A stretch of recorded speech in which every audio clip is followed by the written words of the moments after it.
Bismillahirrahmanirrahim. Alhamdulillah. Wa bihi nasta'in. Wa nusalli wa nusallim ala habibina Muhammad wa ala alihi wa sahbihi ajma'in. Allahumma ati nafsi taqwaha wa zakkiha Anta khairu man zakkaha Anta waliyuha wa maulaha. Amin. Allahumma amin. Amma ba'du. Ikhwatul iman, ikhwatu fid din, a'azakumullah wa uhibbukum fillah.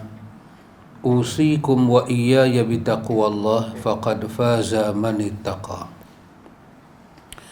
Alhamdulillah ikhwan, dengan limpah kurnia daripada Rabbul Alamin, kita menyambung bacaan kita Riyadhus Salihin oleh Imamuna An-Nawawi rahimahullahu ta'ala. Kita sampai pada muka surat 317, jilid yang kedua. Al-Imamun Nawawi rahimahullahu ta'ala ikhwan menyatakan bahawa babun tahrimun rafa'ul ma'mum ra'sahu minar ruku'i was sujudi qabla al-imami. Terjemahan dia, bab tentang haram seorang makmum mengangkat kepala sewaktu rukuk atau sujud sebelum imam mengangkatnya. Ini adalah bab dia.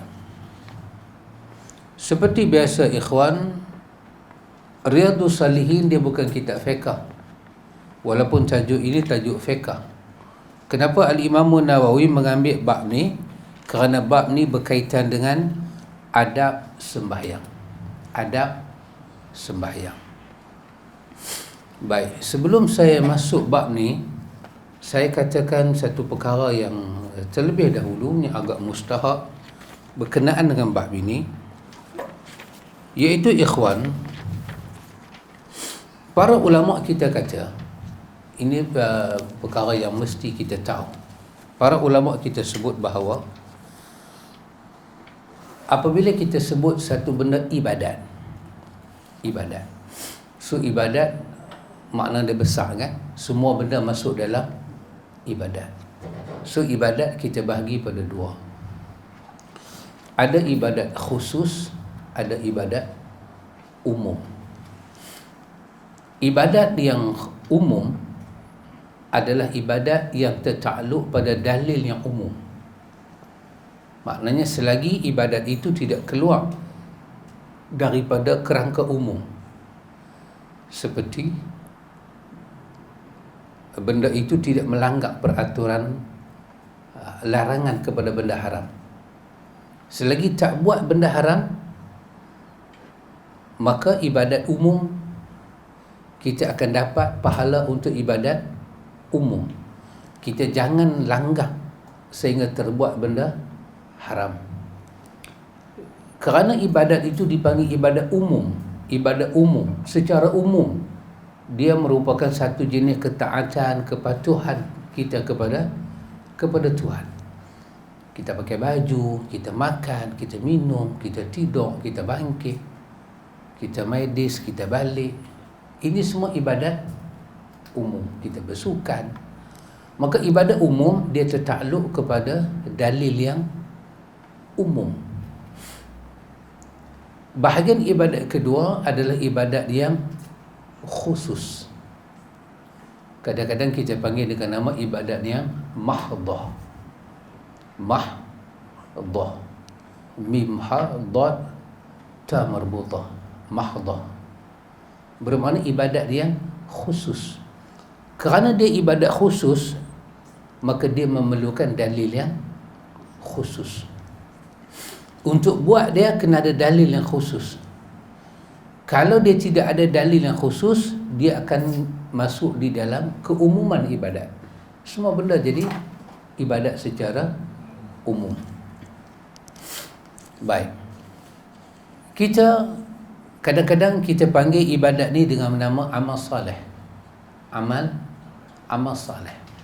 Tapi walaupun kita panggil dia amal soleh, intipati dia adalah ibadat. Intipati dia adalah ibadat. Baik, sembahyang yang kita nak baca hadis ni, sembahyang dia termasuk dalam ibadat umum ke khusus? Dia khusus. Betul? Dia bukan ibadat umum. Dia ibadat khusus sampai Nabi tunjuk cara dia, bacaan dia, waktu dia, masa dia, semua Nabi tunjuk ibadat khusus. Maka kita tak boleh sembahyang dengan suatu sembahyang secara umum. Kita kena sembahyang seperti mana telah diperuntukkan. Sebab dia bukan ibadat umum. So ibadat umum kita boleh buat lah. Macam kita nak pakai baju warna apa, jenis apa, pakai. Dia umum. Selagi tak masuk dalam kancah haram sudah. Tapi ibadat khusus tidak boleh. Saya ambil sedikit masa nak bagi jelas sedikit benda ni sebelum kita baca hadis ni. Dalam bahasa bila kata amal soleh, amal perkataannya umum. Amal perkataan yang umum. Kita kata amal ibadat, amal soleh. Amal ni apa dia? Amal ni adalah harakatul jismi awil qalbi. Amal adalah harakatul jismi awil qalbi. Harakat bermakna pergerakan. Amal adalah pergerakan jisim, fizikal, atau pergerakan hati. Fizikal lawannya spiritual. Pergerakan jisim atau pergerakan hati. Bergerak sahaja tubuh badan itu dipanggil amal. Bergerak sahaja hati dipanggil amal. Maka amal jisim ataupun amal qalbi, sekiranya pergerakan jisim ataupun hati, sekiranya pergerakan jisim, tubuh badan atau hati bersesuaian dengan syariat, maka dinamakan taat. Dinamakan sebuah ketaatan. Kenapa? Pergerakan fizikal dan hati bersesuaian dengan syariat, maka dia dinamakan sebuah ketaatan kepada Allah. Tapi kalau pergerakan jisim, fizikal ataupun hati, dia berselisih dengan syariat, maka dia dinamakan maksiat. Boleh Abang Syed mai Johor ni, Sungai Petani? Kalau kalau tak boleh, pakcik pun cantik baju hari ni.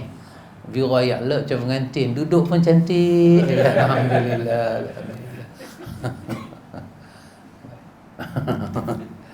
Maka dinamakan maksiat.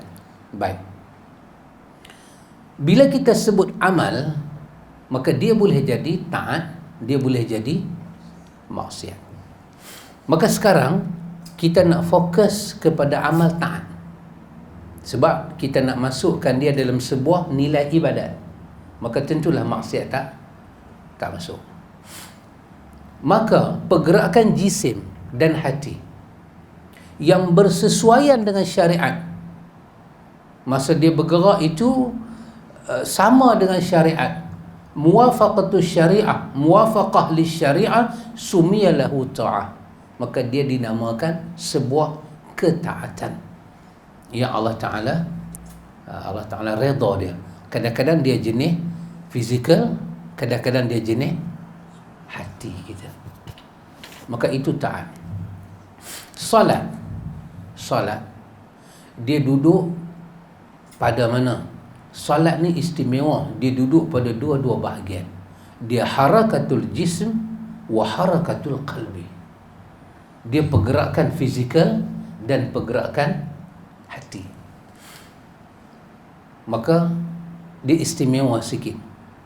Maka untuk satu-satu perkara itu dikira sebagai amal ketaatan pada Allah, amal ibadat, maka kita kena jaga 5 perkara penting. Kalau 5 benda ni tak ada, maka harakat itu, harakatul jisim awil qalbi, tak boleh masuk di dalam sebuah nilai ibadat. Ini bukan untuk sembahyang saja, untuk seluruh hal kita, seluruh pergerakan kita. Kita nak bagi kita main bola, musim bola. Saya nak kena tanya pakcik, nak cuti sebulan ke ataupun tak cuti sebulan? Bola.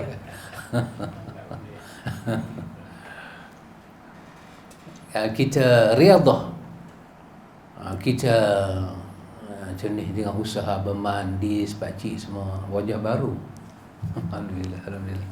Semua ni adalah bekal menuju Tuhan belaka. Bekal menuju Tuhan belaka. Subhanallah. Orang yang infak ini, orang yang bekerja, sama ada nampak ataupun tidak nampak, ini adalah tengok, kita nak jadikan sembahyang kita itu bernilai ibadat. Puasa kita, aktiviti kita, sedekah jariah kita, kita kena patuh kepada 5 perkara ni. Boleh Ustaz Kamsan ni? Satu apa dia? Satu ilmu. Tidak ada satu amalan dalam agama dibenarkan buat cara jahil. Tidak ada. Satu benda pun dalam agama ni tidak boleh kita buat secara jahil. Ibn Ruslan menyebut satu, macam kita kata, satu syair yang sangat menarik dalam Matan Zubat. Ibn Ruslan ni dia menarik, dia menulis Matan Zubat. Matan Zubat ni kita kata macam kitab fiqh lah, tapi dia menulis matan, dia tak syarah. Sebesar lagu tu. Kemudian ada datang orang mensyarah dia. Dia tulis atas kapal, dia nak pergi satu tempat, dia tulis atas kapal. Siap. Bila siap ke, bila siap dia punya Matan Zubat dia nak balin ke laut. Ibn Ruslan. Orang kata, jangan balin. Jangan balin. Dia kata, aku nak balin, dia kata. Aku nak balin juga. Dia kata, bila aku balin ni, dia kata, aku nak buang tulisan aku ni. Orang tahu dia Ibn Ruslan, ulama terkenal. Dia daripada Ramlah Palestin. Nak buang. Kenapa nak buang? Dia kata, tak apalah, biarlah. Aku tahulah pasal apa aku nak buang. Dia kata, arju al-manna. Aku harap perkenan Tuhan. Dan aku nak tengok, ada amal yang aku buat ni, amal ikhlas, yang Tuhan akan selamatkan amal aku. Kalau aku tulis, retas aku ni kena ayak, basah, hampa takut, hampa jangan takut. Sebab retas, dakwat, ayak, semua Tuhan yang punya. Maka Tuhan tahu nak jaga keikhlasan aku. Tuhan tahu nak jaga khazanah agama ni. Hampa jangan takut. Kalau Tuhan nak selamat, 1000 cara dia boleh selamat. Macam dahulu dibuang Yunus alaihi salam ke dalam laut. Hampa rasa dia nak mati, Tuhan ada 1000 cara selamatkan dia. Dia buang sungguh ke laut. Dia kata, arju manna bil ikhlas likai yakun mujiba khalas. Kalau ikhlas, dia kata, aku ni berbuat ikhlas, aku pasti melihat keikhlasan aku. Orang jumpa matan ni, tulisan dia tu orang jumpa hanyut tepi sungai. Sampailah hari ni kekal. Dia kata dalam matan, dan Ibn Ruslan kata dalam matan dia, apa dia kata? Dia kata sepatah, dia kata, fakullu bi ghairi ilmin ya'malu a'maluhu mardudatun la tuqbal. Dia kata, kena ingat satu benda, dia kata, semua benda yang kita amal, kalau tidak ada ilmu pada amalannya, maka harapan kita untuk Tuhan terima adalah sia-sia. Kerana dia adalah mardudatun la tuqbal. Dia benda yang ditolak, tak akan diterima kalau amal kita tidak ada ilmu. Kita semayang, kita puasa, itu ibadat khusus. Ibadat umum pun sama. Kita tak ada ilmu, maka tidak diterima. Satu. Kedua apa dia? Kedua, dia kata syartul qabul. Dalam semua amal yang kita buat, jenis amal yang bahagian taat ni, kita kena pastikan, kena usaha sedapat mungkin adanya syarat diterima. Apa syarat Allah terima ibadat tu? Kita kena pastikan syarat tu ada. Ikhlas, ikut Nabi, sidik, benar hati kita, tak ada riak. Itu adalah syartul qabul, syarat Allah terima. Kalau kita semayang, kita kena tahu syarat Allah terima semayang ni apa. Tak boleh semayang kosong, tak boleh puasa kosong, umrah kosong, haji kosong. Kita melakukan banyak charity, tapi kita tak tahu apakah syarat diterima. Mesti kita kuasai syarat qabul, syarat diterima amal tu. Itu berapa baca dia? 2, 3. Yang ketiga apa dia? Yang ketiga, muwafaqatu syurut wal adab. Amal yang kita lakukan itu mesti bersesuaian dengan segala syurut dia, syarat-syarat sah dia. Kalau ibadat sembahyang ada syarat sah, kena sedapat mungkin tunaikan syarat sah dia. Wal adab, dan adab dia. Nanti sekejap lagi kita tengok hadis ni dia duduk tak mana. Hadis yang kita nak baca ni dia duduk tak mana. Adab ni apa dia?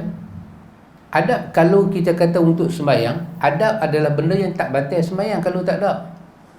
Tapi kalau tak ada dia, sembahyang kita tu dikatakan tak beradab.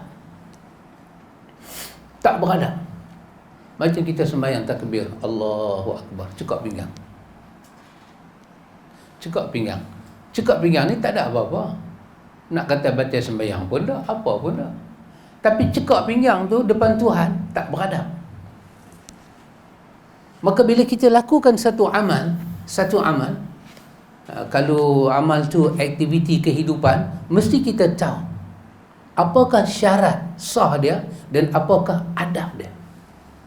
Itu keberapa? 3. Keempat, adabul mubtalat, adabul mubtilat wal makruhat. Kita kena sedaya upaya menjauhi segala perkara yang boleh membatalkan amal itu, dan mesti berusaha menjauhi semua perkara yang dibenci kalau ada dalam amal itu. Kena usaha beradab dengan benda mubtilat, benda yang merosakkan dia, jauhi sedapat mungkin. Itu yang ketiga. Keempat. Yang akhir, kelima, al-halalu fima yata'allaqu bihi. Semua aktiviti yang melibatkan amal ini mestilah kalau dia dipanggil amal, dia mestilah halal, tak boleh ada satu benda haram.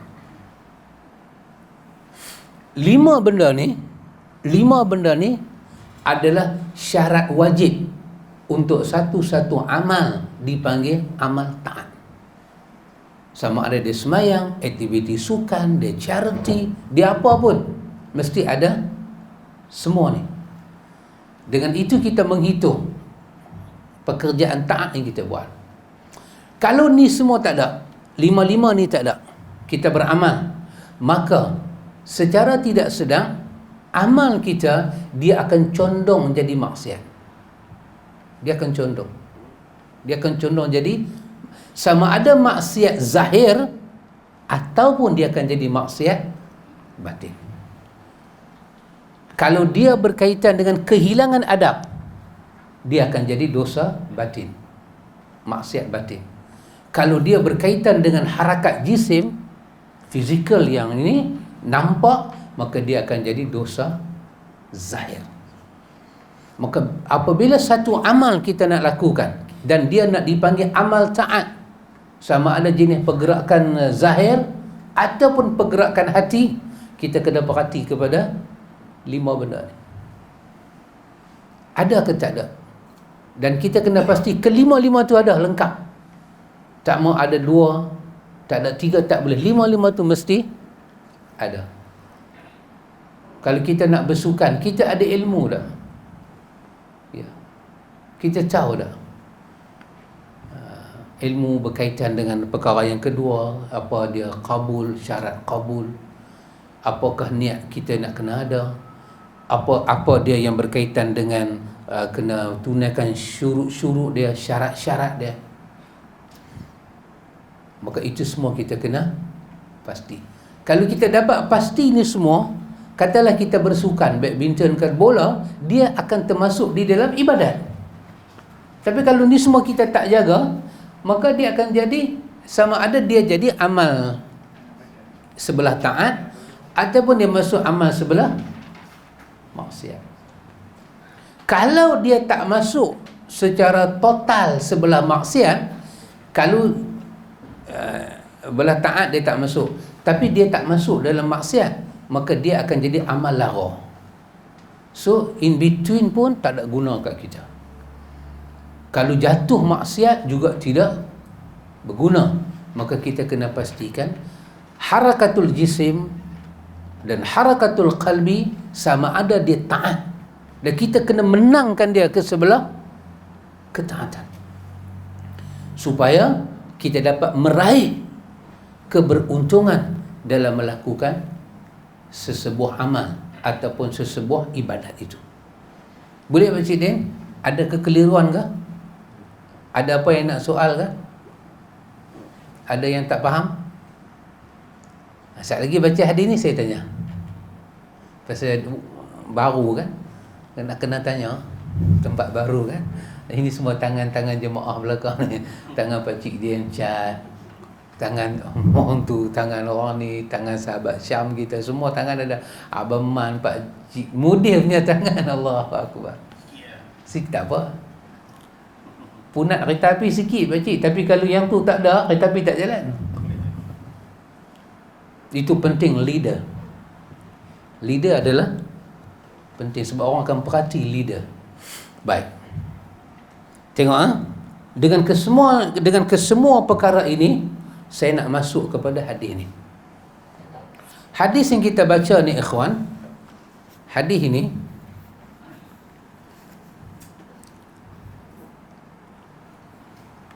mari kita tengok hadis dia dulu. Tadi kita baca tajuk kan. Kita tengok hadis dia. An Abi Hurairah radhiyallahu anhu anna an-nabiy sallallahu alaihi wasallam qala amma yakhsha ahadukum iza rafa'a ra'sahu qabla al-imami an yaj'ala Allahu ra'sahu ra'sa himarin aw yaj'ala Allahu suratahu surata himarin. Muttafaqun alaih. Terjemahan dia, Nabi kata di terjemahan dia dari Abu Hurairah radhiyallahu anhu, bahwasanya Nabi SAW bersabda, apakah salah seorang di antara kamu sekalian tidak merasa takut bila mana mengangkat kepalanya sebelum imam, di mana Allah akan menjadikan kepalanya seperti kepala keledai. Betul ya, keledai. Atau Allah akan merupakan kepalanya seperti bentuk kepala keledai. Ini dalam riwayat Bukhari dan Muslim dengan perkataan muttafaqun alaih. Apa yang Nabi tengok? Nabi tengok tentang masalah rafa'a ra'sahu makmum. Makmum angkat kepala dulu. Sebelum imam. Dia bangkit awal. Imam rakaat, dia angkat sebelum imam. Dan benda tu jadi bukan jadi kerana apa? Kerana terkejut ke kerana apa? Kerana habit. Dia ada satu perangai, dia tak suka rakaat lama-lama, dia tak suka lama-lama. So dia nak bangkit. Sedangkan masa dia bangkit, imam tak bangkit lagi. Maka Nabi kata, apakah hampa tak takut kalau akhirat besok Allah jadikan ra'sahu, hampa punya kepala tu macam kepala himar, ataupun muka hampa tu macam mana muka himar. Maka di sini seolah-olah ada ancaman. Siapa yang angkat kepala, makmum yang angkat kepala dulu daripada imam dengan sengaja, dia termasuk dalam ancaman. Baik. Di sini Al-Imam Nawawi rahimahullahu ta'ala nak kita perhati adab salat. Adab salat. Kalau dia berkaitan dengan adab, ikhwan, daripada 5 perkara tadi, ada tak ada masalah adab? Ada. Satu, ilmu. Kedua, syarat diterima. Syarat diterima biasa berkaitan dengan hati, hal-hal hati ni. Yang ketiga, kesesuaian benda kita lakukan itu dengan syarat-syarat sah batal dia. Dan adab. Ya, yang ketiga, adab. Adab seorang makmum, dia kena hormat imam dia. Innama ju'ilal imam liyu'tamma bihi, dijadikan imam untuk diikuti. Kata Imam Abu Hanifah, diikuti imam pada rukunnya sahaja, pada perbuatan, tak perlu bukan, kata Imam Abu Hanifah, diikuti imam keseluruhannya, termasuk sampai niat dia pun kita kena ikut. Kalau imam sembahyang zuhur, kita kena sembahyang zuhur. Kalau imam sembahyang fardu, kita fardu. Kita tak boleh tumpang sunat di belakang, niat tak sama. Kata mazhab Syafi'i, diikuti rukunnya saja, tak perlu niat. Maka imam kalau buat asar, kita boleh buat lohor. Kalau kita jenis nak buat jamaah kan, boleh, tak sama niat. Tapi yang kena sama adalah fi'li dia. Fi'li yang masuk dalam jumlah rukun. Yang termasuk jumlah sunat tak ikut tak apa. Imam kita sama-sama qiyam, imam dah habis baca surah, seimam rakaat. Seimam rakaat imam buat benda sunat, dia angkat tangan dulu, Allahu akbar, baru dia rakaat. Kita tak angkat tangan, kita terus rakaat. Tak apa, sebab angkat tangan ni cuma sunat. Tapi rakaat tu adalah rukun. Mesti sama rukun kita dengan rukun imam. Hal sunat tak masuk. Hal sunat atas kita. Sami Allahu liman hamidah, imam angkat tangan. Kita Sami Allahu liman hamidah, tak angkat tangan. Boleh tak boleh? Boleh. Sebab apa? Itu termasuk dalam hay'ah. Hay'ah semayang sahaja, tak ada apa-apa. Termasuk kunut. Kunut termasuk rukun ke sunat? Sunat saja, tak ikut tak apa. Tapi bila imam i'tidal, kita kena i'tidal. Bila imam rakaat, kita kena rakaat. Imam i'tidal, kita kena i'tidal. Masa imam i'tidal, imam buat benda sunat, kita tak mau ikut, boleh tak? Boleh. Sebab banyak benda dalam sembahyang ni benda sunat. Kalau benda sunat tu semua kita kena ikut, maka banyaklah sembahyang makmum tak sah. Kunut sunat kan, tapi dia ada nama apa di belakang? Sunat ab'ad kan. Tapi sunat ab'ad tu sunat ke rukun? Dalam kitab fiqh mazhab Syafi'i, dia guna perkataan ni kita fiqh Syafi'i, dia guna perkataan sekiranya doa kunut subuh tu ditinggalkan dengan terlupa atau sengaja. Sekiranya ditinggalkan dengan lupa atau sengaja. Kenapa nak guna perkataan sengaja? Pasal dia sunat, boleh tinggal. Maka dia kata jabar sujud sahwi, ditampung dengan sujud sahwi. Jadi boleh tinggal dengan lupa atau sengaja. Imam baca doa kunut, Sami Allahu liman hamidah, Allahumma hdina fiman hadait. Kita tak mau baca, boleh tak boleh? Boleh, tak ada apa. Tak ada apa. Sebab dia bukan rukun. Sekali lagi kita kena buat sujud sahwi ke? Dah. Sebab sujud sahwi makmum bergantung kepada imam. Imam buat baru kita buat. Habisnya hang tak baca tadi, tak baca sunat saja, tak ada apa-apa. Dan statement dalam mazhab Syafi'i, sekiranya sujud sahwi itu tidak dibuat untuk orang yang meninggalkan kunut, dengan sengaja atau terlupa, maka tak batal dia punya sembahyang. Itu saja. Maka yang mesti diikuti dalam solat makmum dengan imam ni apa dia? Rukunnya. Pasal itu dalam hal ini mazhab selain daripada Syafi'i agak lebih keras, seperti mazhab Imam Malik, seperti mazhab Imam Abu Hanifah, seperti mazhab Imam Ahmad. Kalau imam dah rokok, sama ada Fatihah kita habis tak habis tu kita punya pasal, kita mesti rokok. Kenapa? Dijadikan imam untuk diikuti segala perbuatan rukunnya. Cuma mazhab Syafi'i saja lain. Sebab rukun kena ada, tak boleh tak ada. Maka rukun untuk imam punya, rukun untuk makmum yang punya. Maka makmum tak boleh rokok selagi tak habis Fatihah. Tapi 3 mazhab, kalau kita kira pilihan raya, majoriti dengan minoriti, siapa menang? PH lah menang. Apa Mama buat muka kat saya? Senyum. Mama, kita kena senyum. Mama terkejut apa pula? Itu kan contoh saja. Tak ada apa-apa. Ustaz lah tak boleh dengar contoh ni, berasap dia. Ya. Tapi based on knowledge, apa kita kata, Islamic scholar kita, tidak ada apa-apa. Segala perbuatan rukun. Jadi kalau Nabi tak bagi contoh benda sunat. Seperti apa? Seperti imam mengangkat tangan ketika i'tidal. Nabi tak sebut. Nabi sebut ketika imam rokok. Makmum kena rokok. Atau kita duduk tahiyat untuk 3 mazhab lain. Kita asingkan mazhab Syafi'i. Ada Imam Malik, ada Imam Ahmad, ada Imam Abu Hanifah. Duduk tahiyat.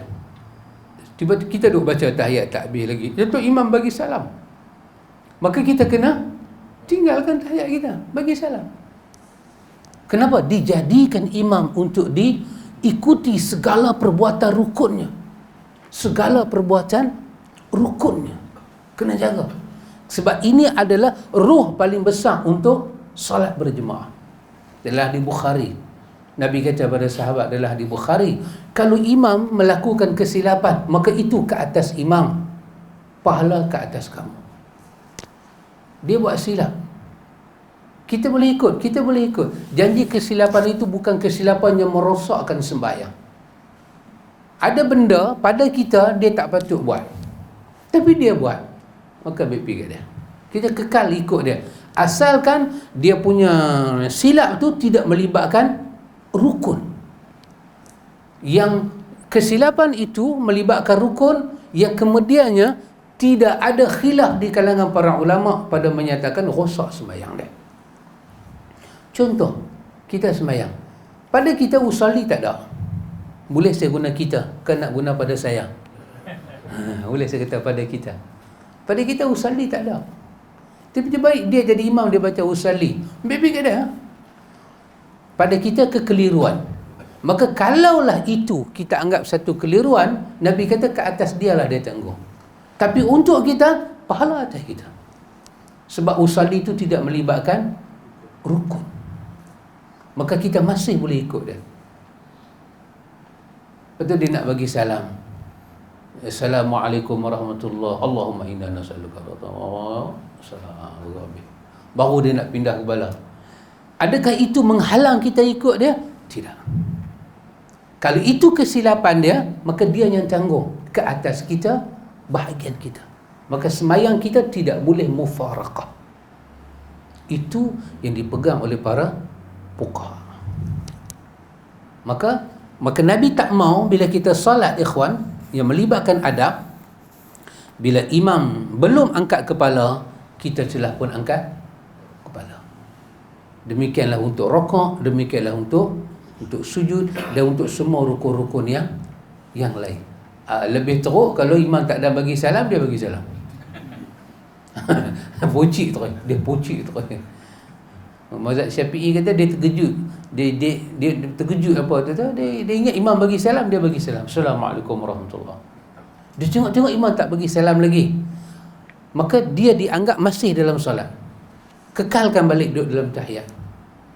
Maka saat imam bagi salam, dia bagi salam balik. Itu yang tak disengajakan. Cuma satu benda sahaja ulama kita kata, kalau dia buat memang tak kira sembahyang, dia pergi takbir dulu daripada imam. Dia out total. Tak dianggap dia sembahyang. Tapi salam boleh dapat dimaafkan lagi. Ada perbincangan para fuqaha lagi. Maka inilah motif hadis yang kita baca ni. Al-Imam Nawawi nak membawa kita pada masalah adab di dalam salat. Boleh Ustaz? Tak ada ayat, dapat ayat. Sejak ada meja baru ni ayat. Kita naik pada sujud kan. Imam sujud, tu dia naik kan, dia naik. Tapi dia masa dia takbir Allahu Akbar tu, kepala dia dah naik dah. Tapi dia punya takbir tu panjang sangat. Ya. Dia tunggu sampai habis. Dia naik ataupun dia boleh kata Allahu Akbar. Macam mana? Ya, ya. Allah Ta'ala yang maha mengetahui. Wallahu Ta'ala a'lam. Kalau kita ikut pada hadis-hadis yang ada, yang dilihat adalah perbuatan, bukan lafaz tu. Kalau lafaz dia panjang, dia dah berdiri elok dah. Tapi doa Allah tak habis lagi, maka kita bangkit. Sedangkan Allah tak habis lagi, maka itu tak dianggap khilaf dengan dia, sebab perbuatan. Bila dia dah tegak lagu tu, bermakna dia sempurna i'tidal, baru kita i'tidal. Kita tak suara dia tu, kita Allah kita pun angkat. Tengok dia dalam proses doa angkat, kita boleh angkat. Cuma Imam Nawawi sebut di dalam di dalam Al-Azkar, di bawah bab sembahyang ni. Makasih Abang Man, jazakallah khairan. Tak apa pakcik. Pasal bau kapek tu dia. Dia naik dia.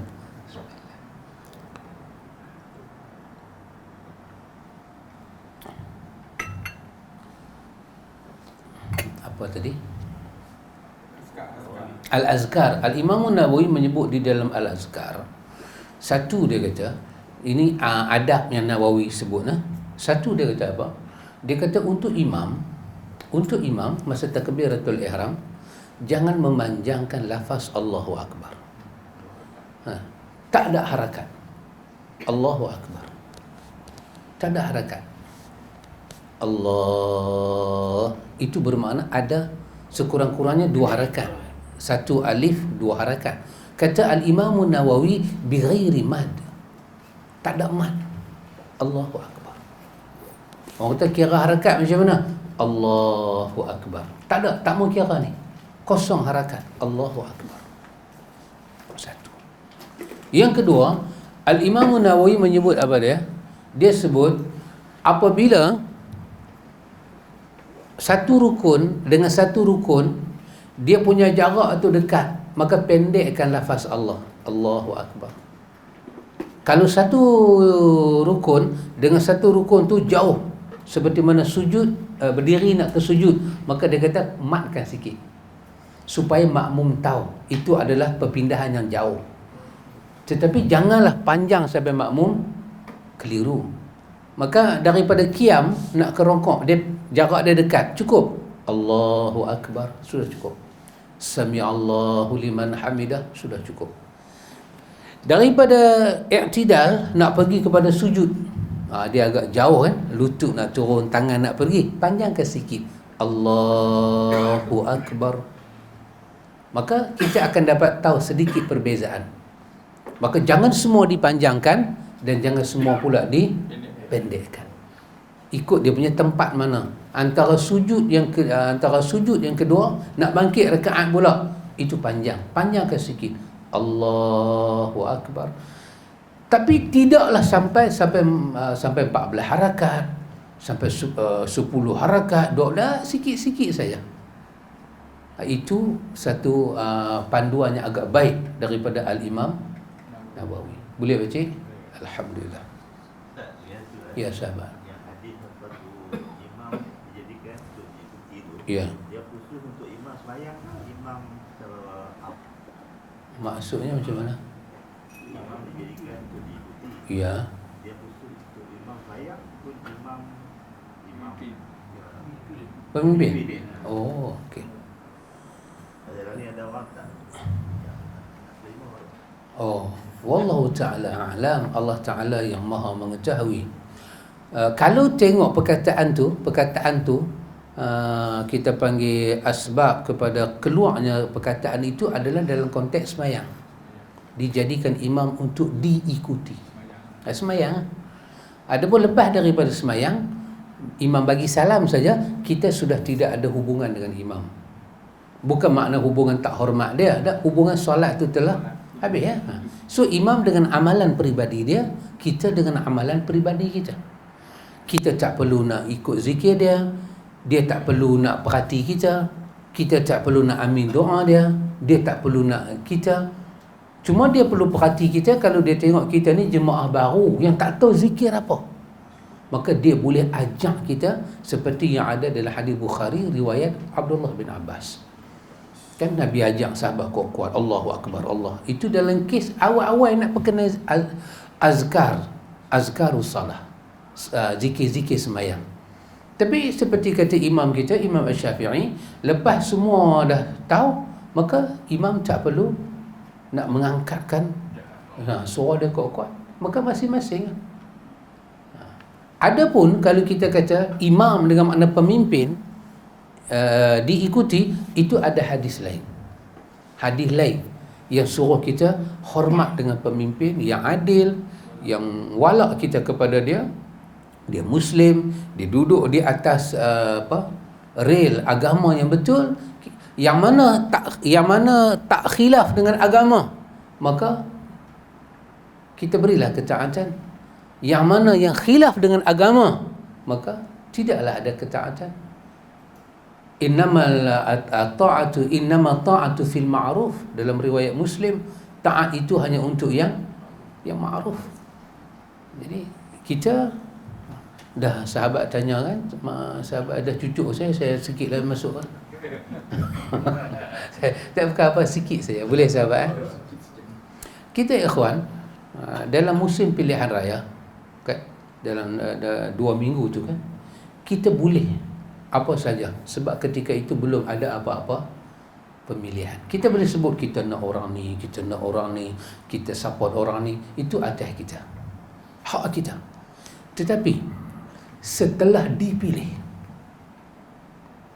ini maqasid syariah ikhwan, setelah dipilih dan pemilihan itu memenuhi syarat dia, macam kita baca tadi, dalam Malaysia ni mesti di-endorse oleh yang di-Pertuan Agong, maka kita tak boleh ada cerca dan cerci. Kita memberi ketaatan, maka kita kena iktiraf yang dipilih itu adalah amir kita, pemimpin kita. Kalau dia buat baik, kita sokong. Dia buat salah, kita tegur. Ingat tak kata Abu Bakar, inni qad wulitu wa lastu bi khairikum. Hangpa pilih aku ganti Nabi, aku bukan orang yang baik. Maka sekiranya aku berjalan betul, bersamalah dengan aku. Andai kata aku terpesong, luruskanlah aku. Bangkit satu kawan pula, dia kata apa? Dia kata, aku luruskan kau dengan mata pedangku.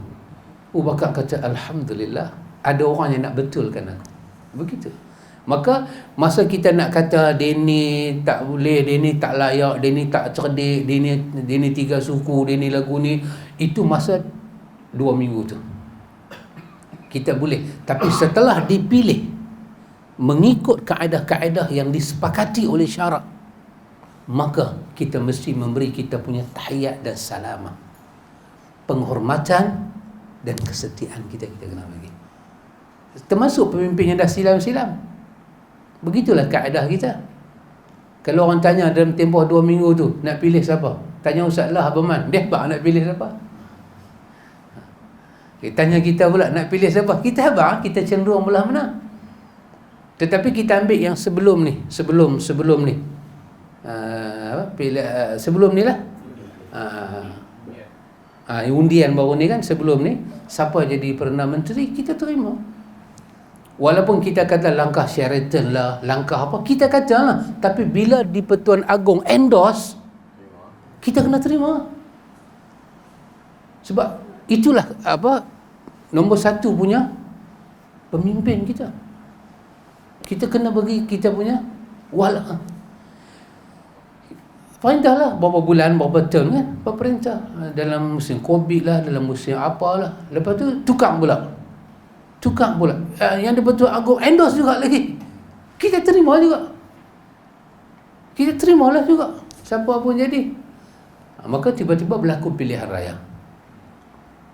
Betul? Jadilah nak centum dengan siapa nak centum dengan siapa. Di-Pertuan Agong endorse lagi sekali.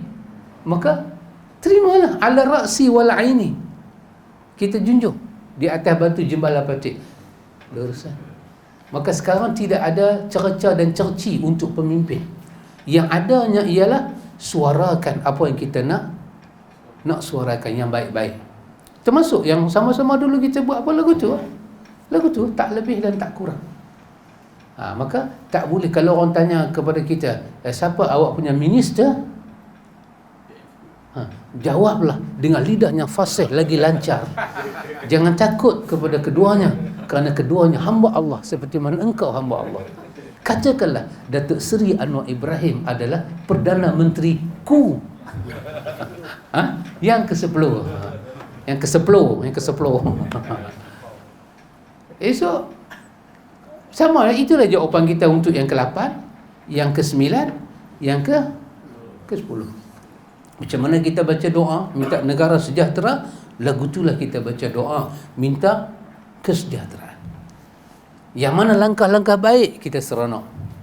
Tak perlu tukar kabet baru. Dis yang tukar kabet baru. Pejabat Perdana Menteri tak tukar kabet baru. Alhamdulillah. Tidak ada renovation. Tidak ada.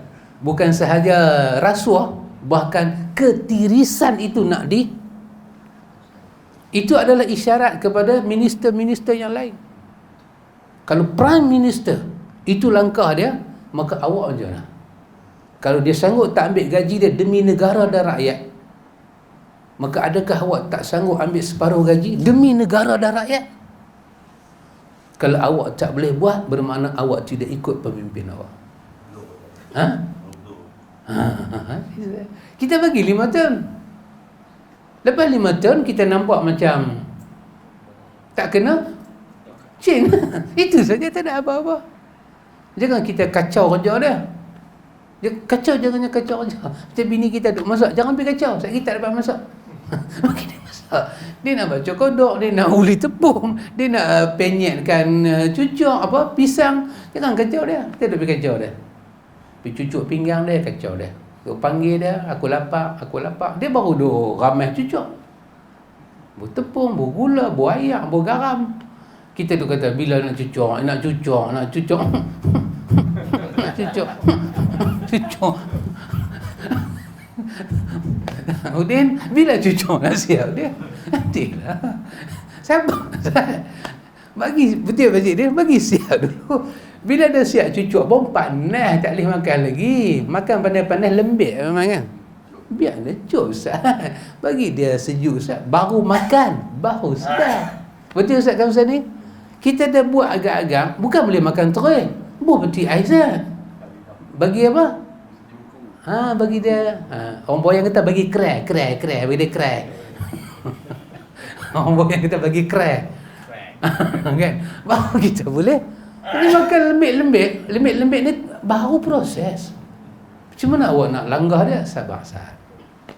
Itu sebagai campur tangan saya lah. Okay, balik pada hadis ni. Clear hadis tu nah? Baik. Hadis yang kedua. Al-Imam Nawawi rahimahullahu ta'ala membuka bab karahatun wad'ul yad 'ala al-khasirati fi salati. Dia terjemah dengan perkataan bab tentang makruh meletakkan tangan di pinggang, bertolak pinggang sewaktu salat. Khasirah. Ya. Khasirah macam ni lah. Cekak pinggang dia salat. An Abi Hurairah radhiyallahu an anna Rasulullah sallallahu alaihi wasallam naha 'anil khasri fi salati, muttafaqun alaih. Terjemahan dia dari Abu Hurairah radhiyallahu an bahwasanya Rasulullah sallallahu alaihi wasallam melarang seseorang untuk bertolak pinggang sewaktu salat. Ini adalah hadis Bukhari dan Muslim dengan perkataan muttafaqun alaih. Wallahu ta'ala a'lam. Apakah hikmah daripada larangan ini? Tentulah ini melibatkan bab adab. Betul? Dalam 5 perkara tadi kan, adab itu mesti di kesesuaian antara memenuhi syarat-syarat sah dia dan memelihara adab sembahyang. Adab. So kita sembahyang, Allahu Akbar, kita macam ni, tangan kita macam ni. Ni pakai tangan panjang tapi buat lagu ni, takbir, Allahu Akbar. Sah sembahyang tapi tak beradab menghadap Tuhan lagu ni. Maka Nabi suruh, kecuali memang kita pakai lengan pendek. Daripada kita nak buat lagu ni time sembahyang, lebih baik pakai lengan pendek terus. Sama juga kita punya lebih lipat. Daripada nak lipat, baik awak jangan isbal daripada awal. Awak telah mempamerkan satu yang tak beradab. Dia bukan masalah batal sembahyang, tak. Kalau kita tutup kaki kita labuh pun tak batal sembahyang. Tapi dia masalah adab. Kerana nak masukkan satu-satu amal dalam apa tadi? Dalam daerah ibadat. Dia ada 5 syarat tadi. Kena patuhi adab. Dia sembahyang. Kita boleh buka ni semua ni. Tak payah selit-selit kencing-kencing buka sembahyang. Tak ada apa. Tetapi Nabi tak suka, tak beradab. Nabi kita jangan menghadap Tuhan dengan dada yang terbuka. Nabi kita sekurang-kurangnya ada satu kain tutup daripada bau sampai ke bawah. Jangan kosong dada. Kan orang dulu kan dia angkat daripada ke sini. Lepas tu dia ambil baju pagoda dia bubuh macam Superman punya sayap, dia sembahyang. Allahu Akbar. Tidak beradab. Tak beradab. Ingat, tak beradab tu dia salah satu adab tu salah satu daripada perkara yang mesti ada untuk menolak amal tu jadi amal taat. Kalau tak ada adab, ada syarat-syarat sah dia saja, bermakna amal soleh itu duduk tengah-tengah, dia tak masuk sepenuhnya dalam kawasan ketaatan ibadat. Jadi kalau tadi saya kata, sama ada dia masuk sepenuhnya dalam daerah ibadat atau dia duduk di tengah kita panggil dengan nama apa? Lara, atau dia condong terus kepada maksiat. Kenapa kita buat demikian? Yang untuk itulah kita jagalah ibadat kita. Itu. Maka dalam Dalilul Falihin, syarah kepada Riyadhus Salihin, dia kata, ada ulama kita kata sembahyang macam ni dia kata fi'lul yahud. Perbuatan Yahudi, cekak macam ni depan salat. Ada pandangan lain kata, ada pandangan lain yang ni tidak tahu apa dalil dia, tapi dia kata jenis nak kata bukan perlu dalil pun, kata Pak Mi ada kencing manis? Pak Cik, siapa sini ada kencing manis? Hello, saya seorang lah. Kita berdua. Ini semua duk makan benda haram.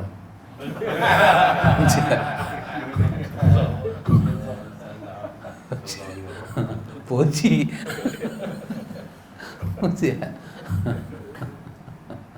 Saya pun tak tahu. Saya dah fikir juga makan. Taklah saya makan benda haram lagi kecil.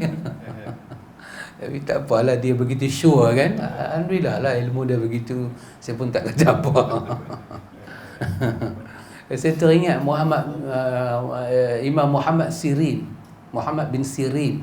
Imam Nawawi cerita dalam Muqaddimah Majmu'.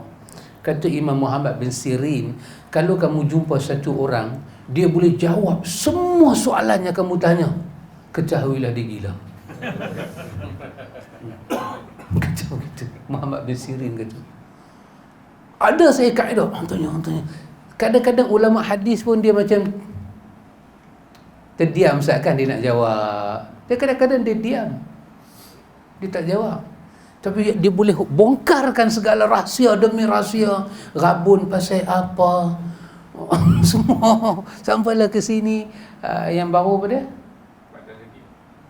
Itu sebelum. Ni yang baru lagi ni. Apa dia? Ada lagi satu baru ni. Bukan susu. Itu saya rabun. Ni latest ni ada lagi satu. Apa?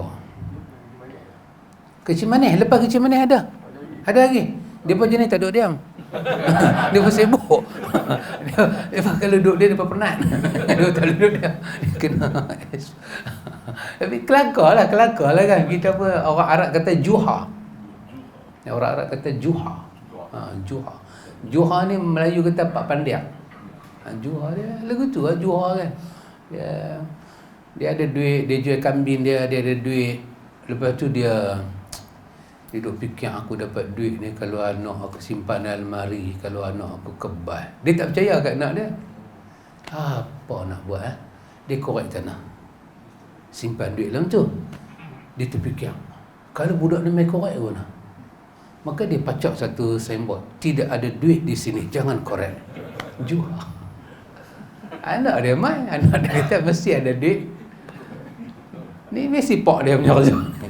Dia korek Dia korek, dia ambil duit tu. Bila dia ambil duit tu, dia terfikir, ni pak aku tuduh aku macam mana? Dia pecah signboard, bukan anak Juha yang ambil. Kena. Like father, like son. Kena. Juha kan. Cerita penipu lara kan. Melayu pun ada juga karakter macam ni. Alhamdulillah. Jadi kita pun nak kena hati-hati. Satu ada kecil manis, makan haram. Lepas tu pakai cermin mata, rabun, duduk tokak susu. Lepas tu tak boleh makan ubat tahan sakit. Mampu sakit kecil manis ni. Tak boleh makan ubat kecil. Kacau. Sirik ke?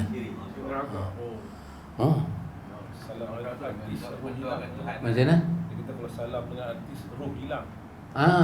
Roh hilang.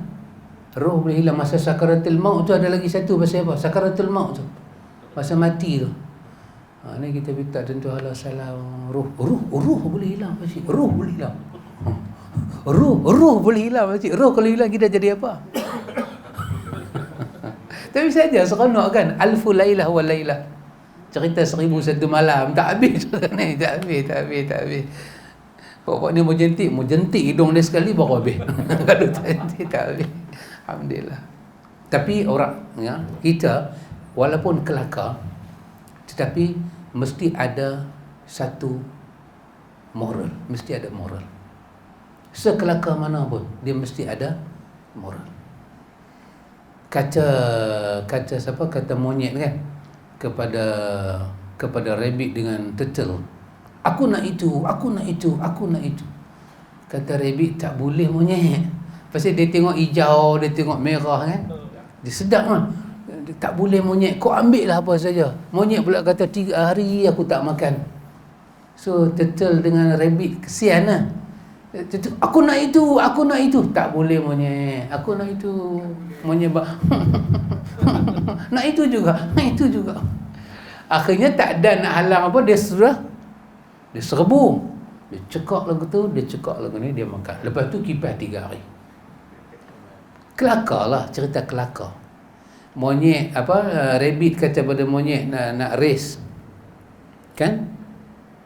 Dia tengok. Betul. Sekali dia pecut, puyung kata Depi, dia tinggal hamba Allah ni. Dia pergi rehat di bawah pokok. Tidur. Selama dia tidur, turtle ni sikit. Dia jaga. Dia nampak dia tu dah nak sampai penamat. Cerita kartun, tapi mesti ada moral. Apa moral dia? Dalam hak monyet tadi. Moral dia kita petik sendiri. Mesti ada moral. Walaupun dia kartun, cerita binatang, cerita story, jungle story ni, tapi mesti ada moral. Dengan rabbit, dengan turtle tadi race, tak ada apa pun cerita. Tapi mesti ada moral. Apa moral dia? Ya, cerita lagu ni. Rabun mata makan susu. dayus kalau hantar bini pergi bersalin di apa, doktor lelaki kan. Lepas tu mai lagu ni pula kan, kecil manis ni makan benda haram. Cerita ni cerita juha, tapi mesti ada keseluruhan cerita ni satu moral. Cuba cari bersempena pemuka hadis baru ni, cuba cari satu moral supaya kita tak marah sangat dengan kawan-kawan ni. Semua kawan-kawan kita lah juga, adik-beradik kita, baik ustazah, baik ustaz kan, semua innamal mu'minuna ikhwatun. Dalam adik-beradik kita bercakap mesti ada satu moral, mesti ada. 3 beradik bercakap, kalau ikut adinda satu sen pun duit ayah tak dapat.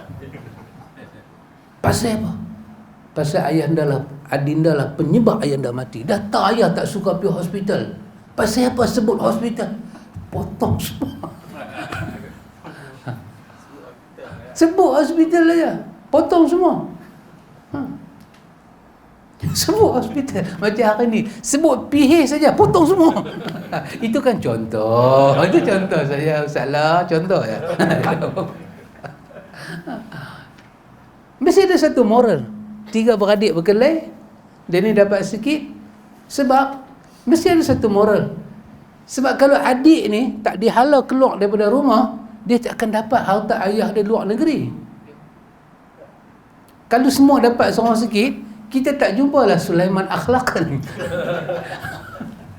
Betul Ahmad? Kalau itu kita dapat Sulaiman akhlaqan, sampai kedis Sulaiman akhlaqan, kita dapat berakhlak. Dia bagi kapek kepada kita. Allahu akbar, subhanallah. Cuba cari Ustaz Kamsani, minggu depan saya bagi.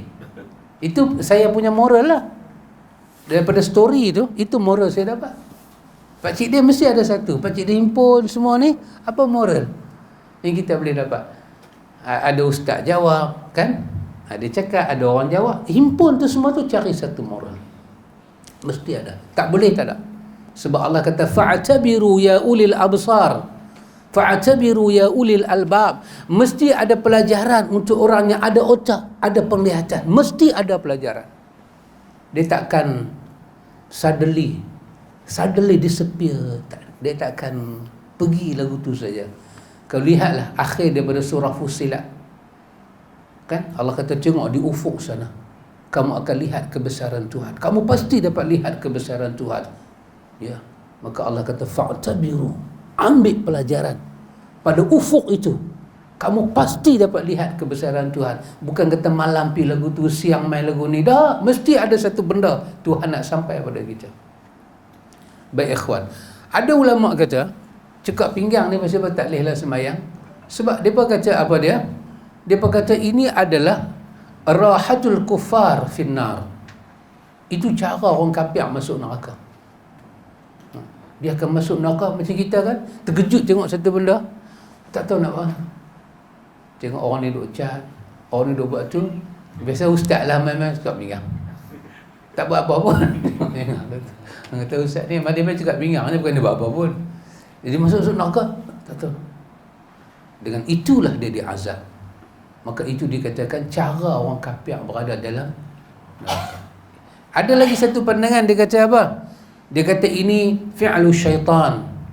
Ini adalah tabiat setan. Setan suka buat lagu tu. So kita jangan ambil tabiat ni dalam salat. Ada kata lagi. Ada kata apa? Dia kata li'anna iblisa uhbita minal jannah kazalik. Kerana setan, iblis ni, masa Allah halau dia daripada syurga, dia turun macam ni. Maka kita tak boleh buat lagu ni dalam salat. Itu pandangan dia. Tapi yang akhir ni best. Yang akhir ni, pandangan ini best. Dia kata apa? Dia kata li'annahu fi'lul mutakabbirin. Dia kata sebenarnya cekak pinggang ni PL orang sombong, orang takabur. Maka jangan buat lagu tu depan.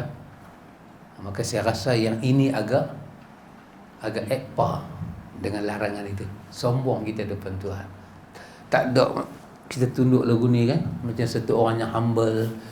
Siru tu tak? Siru Jora mai putih kacang. Ya?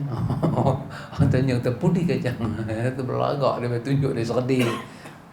Nabi tak bagi. Maka kita tak buat benda tu. Al-Imam Nawawi menyatakan kepada kita, ikhwan, bab karahatus salah bihadratit ta'am wa nafsuhu tatawwaqu ilaihi aw mudafa'atul akhbathina wa huma al-baul wal ghaid. Bab tentang makruh salat di dekat makanan atau menahan diri daripada buang air dan kentut. Ini satu lagi adab, iaitu ada larangan makruh kita salat ketika ada depan kita ini makanan dihidangkan dan selera kita terbuka, perut kita pun berkeinginan nak makan, lepas tu kita tak mau makan, kita nak pergi salat, ada larangan. Lepas tu sedangkan hati kita nak makan.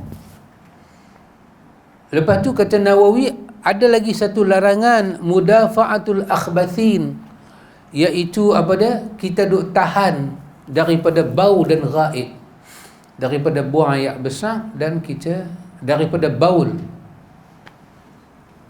Baul ni kencing. Dia terjemah dengan kentut. Kalau Arab ghaib ni buang air besar. Mungkinlah tengah-tengah tu buang angin lah kot. Maka jenis tak boleh tahan. Jangan tahan kencing, jangan tahan nak qada hajat, dan jangan tahan buang angin. Jangan tahan.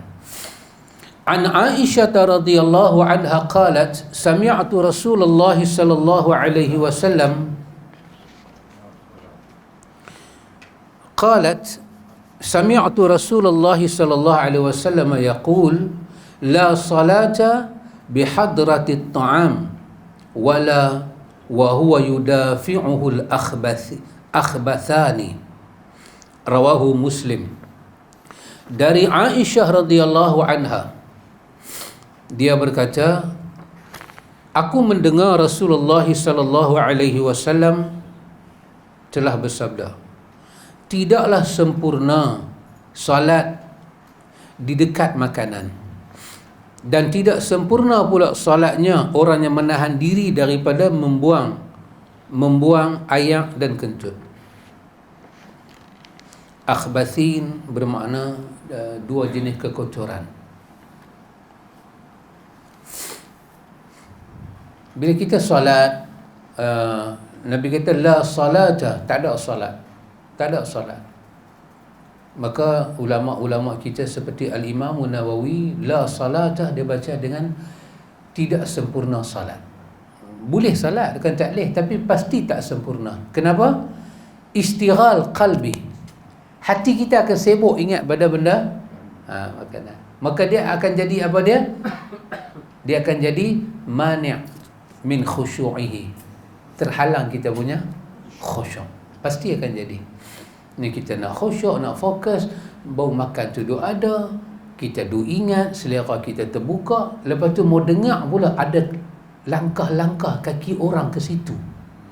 Saya dengar camca bertemu dengan piring. Alamak, poci. Kemungkinan orang tu dia boleh ingat rezeki kan, dia sembahyang elok, tapi bagi orang yang lapang lah, yang tu saja ada, lain tak ada, dan tak ada pun nama siapa-siapa punya. Kalau hamba Allah ni dia pun jenis tengok apa-apa rezeki Allah.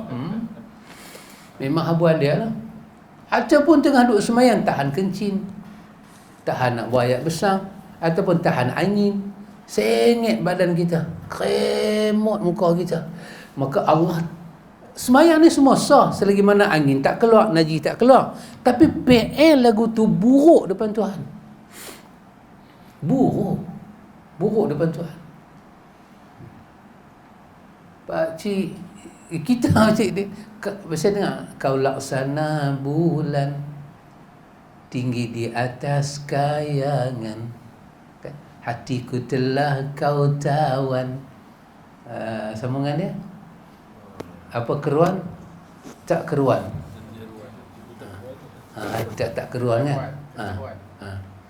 Dalam liriknya lain, tiada kata secantik bahasa. Sebelum tu tiada gambar secantik lukisan. Tiada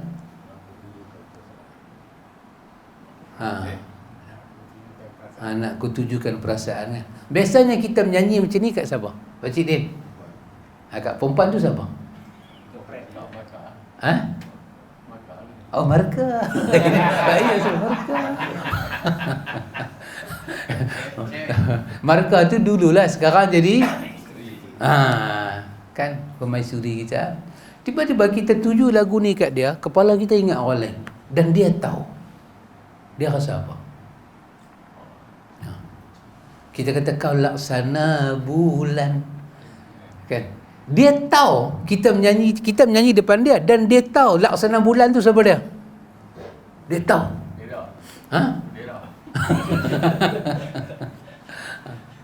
Dia mesti tak syak. Betul tak Haji Abdul Karim? Betul tak Haji Abdul Karim? Mesti tak? Sebab kita bila kata kau laksana bulan, kau depan kita. Kita duduk semayang, kita duduk kata Allahu Akbar. Kita semayang dengan ikhlas. Kita Allahu Akbar, Allah Maha Besar. Lu baca Alhamdulillah, segala puji bagi Allah kan. Tapi hati kita tak sidik, tak jujur. Tengah duk Alhamdulillah tu, mulut kata Alhamdulillah, hati dan fikiran duk teringat. Duk teringat martabak tu. Bunyi pula keteh keromak. Krek. Oh, dia tu dah buka dah. Kita tak sidik depan Tuhan. Kita memang ikhlas sembahyang untuk Tuhan, tapi jiwa kita tak jujur. Maka itu nama dia, kita mencarikan adab. Maka bila kita rasa nak makan dan kita belum takbir lagi, makanan dah ada dan hajat kita nak makan ada, pergilah jamah sikit. Jamah sikit bagi kita rasa lapik, bahasa kita kata lapik perut, baru pergi sembahyang. Jangan biar makanan tu macam tu. Tak baik. Kita rasa macam nak buang sesuatu, batalkan sembahyang kita, pergi buang. Tak mau, sebab benda kita tahan tu benda busuk, benda tak elok depan Tuhan. Lepas tu kita buang angin, kita ambil uduk, basuh muka apa? Patut basuh bungkuk. Pasal yang buang angin tu bungkuk. Lepas tu basuh muka, malu kat Tuhan. Batal dah aku. Benda tu busuk, dia ada durak, dia ada fusak. Dia ada durak, dia keluar bunyi bum bum. Dan dia ada fusak, dia keluar tak bunyi tapi ada bau. Arab kata fusak. Dua Tuhan tak suka. Maka pergilah qada hajat. Kalau nak buang hampas makanan kita dalam perut, pergi buang. Tak mau menghadap Tuhan. Lepas tu jadikan menghadap kita Tuhan tu sebagai satu beban. Pasal semayang tu lah menghalang kita qada hajat. Ya Allah, Tuhan tak suka kita buat begitu. Maka dia akan menghalang hubungan hati kita dengan Tuhan. Maka Nabi tak mau. Kata Al-Imam Nawawi, bab ada larangan melihat ke atas sewaktu sembahyang. Raf'ul basar ila sama' fi salat. Takbir Allahu Akbar, mata tengok atas. Mata tengok ke atas. Tengok ke atas. Larangan ini untuk solat saja. Luar solat tak dilarang. Luar solat kita disuruh tengok ke langit. Kita boleh baca doa, tangan naik tengok mata ke langit. Tapi untuk solat tak mau. So, dia seolah-olah dia duduk tengok Tuhan, tidak mau. Sama ada dalam solat kita tengok depan, kita tengok ke bawah atau pejam mata. Itu tiga perkataan para ulama. Imam Ibn Qayyim menyatakan pejam mata makruh. Yang benarnya dia kata tengok depan. Sekali-sekala nak tengok bawah, kalau tengok depan itu boleh menghalang khusyuk kita ke bawah mata kita. Dia kata tidak mengapa. Tapi jangan pejam mata dalam salat, tidak bagus. Tapi ulama-ulama lain kata kalau pejam mata tu boleh menyebabkan kita khusyuk, dia kata boleh. Tapi pandangan Imam Ibn Qayyim agak lebih jelas. Tak usah pejam mata. Jangan didik pejam mata dalam Jalan solat. Seolah-olah susah ni nak bermuamalat dengan Tuhan ni, susah sampai nak kena nak kena pejam dah. Baca hati. Kalau kita dapat tengok gambar imam-imam kita, imam-imam dunia kita, depa baca tarawih kan. Tengok mata depa ke mana? Ke depan depa tengok. Sekali-sekala dia tengok ke bawah. Banyaknya ke depan. Dia tak pejam. Kalau dia pejam pun tak macam kita. Dia pejam, dia buka balik. Macam kita ni khusyuk baca dia. Pejam. Allah. Pejam sungguh baca dia. Buka mata liban bara. Allah. Pejam sungguh kita ni. Bukan kata dalam solat. Dalam kuliah pun kita pejam. Apalagi kita dalam solat.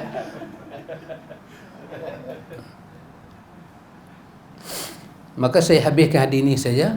Daripada Anas radhiyallahu anhu, dia berkata, qala Rasulullah sallallahu alaihi wasallam, ma balu aqwamin yarfa'una absarahum ila as-sama'i fi salatihim fashtadda qawluhu fi zalik hatta qala la yantahunna an zalika aw la tuhtafanna absaruhum.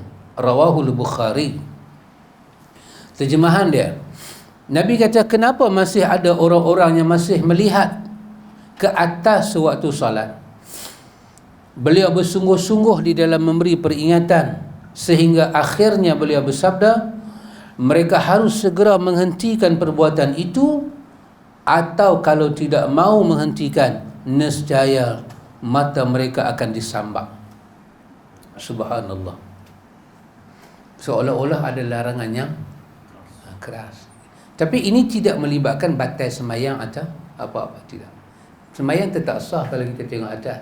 Ini melibatkan masalah adab. Tak suka. Macam mana kita tak percaya Tuhan tu wujud. Tengok ke atas. Lepas tu iblis masuk kepala otak kita, reka nampak. Selagi suruh tangan, nampak Rasulullah main dalam semayang. Ini semua. Maka larangan ini hanya untuk dalam salat sahaja. Tapi untuk doa kita disuruh tengok kiblat, untuk tafakur kita disuruh tengok langit. Itu semua tidak ada larangan. Kemudian kata Al-Imam Nawawi, bab karahatul iltifat fi salah bighairi uzrin, iaitu makruh menoleh sewaktu salat kecuali ada uzur. Iltifat macam ni, pusing macam ni. Dia pusing dengan dada dia sekali. Apa benda jatuh berdebung, pusing. Apa ke semai-semai dia keli macam lagu tu, dia nampak tak jelas je lah. Tengok sekali, berdada dia bawa. Ada larangan daripada Nabi, kecuali kata Nawawi kalau ada pasal, ada sebab. Anak kecil, dia tahu semayang anak kecil duk berjalan, lepas tu hilang belah kanan, tentu bunyi bung, berbung, maka dia boleh pusing tengok. Itu ada suatu keuzuran. Nanti kita tengok minggu depan. Lepas hadis ni kita akan tengok hadis larangan sembahyang di atas kubur. Menghadap kubur, atas kubur tak boleh buat apa. Ni lah hadis duk bertengkar dulu masa balik Iraq lah. Orang kata mamak tu Kristian tu. Hadis ni lah macam pasal Kristian tu. Wallahu ta'ala a'lam. Subhanakallahumma wa bihamdika asyhadu an la ilaha illa anta astaghfiruka. Wassallallahu ala nabi Muhammad. Alhamdulillah.